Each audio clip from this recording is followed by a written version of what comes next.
Okay, so my goal with this new used feed truck was to not break it on the first day. And to that, I did not break it on the first day. I broke it on the second day.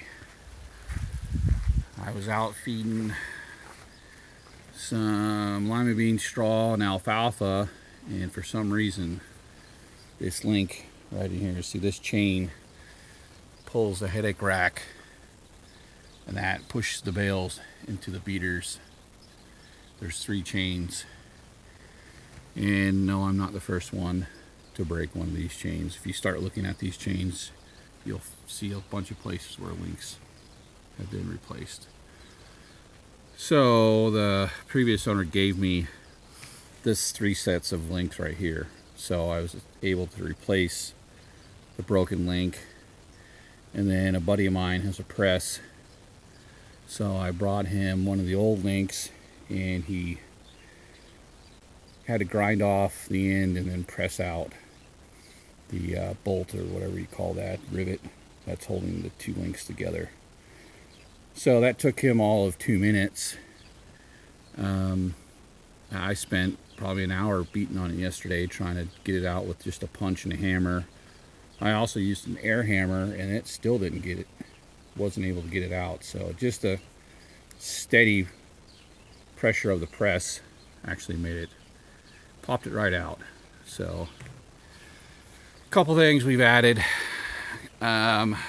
because this is so wide, I mean, it really sticks out. I mean, look at that. You can't see anything behind you. So this mirror was missing altogether. It was under the seat. We also added this little bevel mirror, so we could actually see something on the passenger side of the truck. You know, it helps when you're going through gates. This is super wide. It's 9 feet wide. So that's the hydraulic motor. I think we're going to put a new hydraulic motor on it. I don't know if we'll do it this lambing season or if we'll wait till this summer, but that motor is, I don't know, I've seen better days. I think it could be quite a bit stronger. So this side, again, you can see how far this thing, I mean, you can't see anything behind you. So this little bevel mirror is cracked. So that's the primary mirror for watching your hay come out of your chute, out of the belt.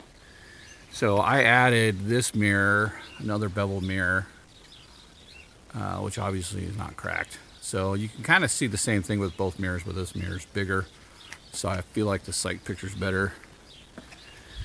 The other big thing that I added was this. Super simple. It's just an old broom handle. Ethan painted it orange for me.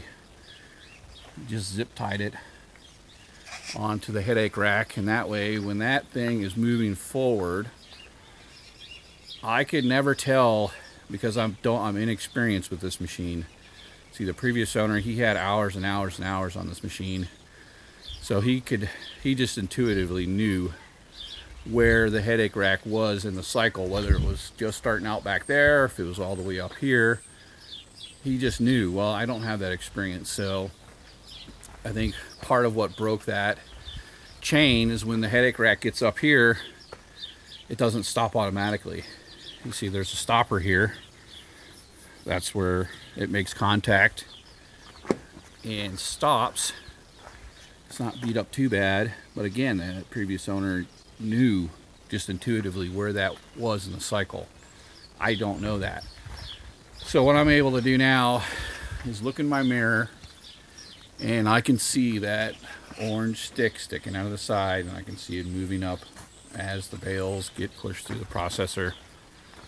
Then I know exactly where the headache rack is in relation to the beaters. So when it gets up close, I know that I've got to pay attention, because it's going to be the end of the cycle. So hopefully that'll help me not break anything else or any more chains.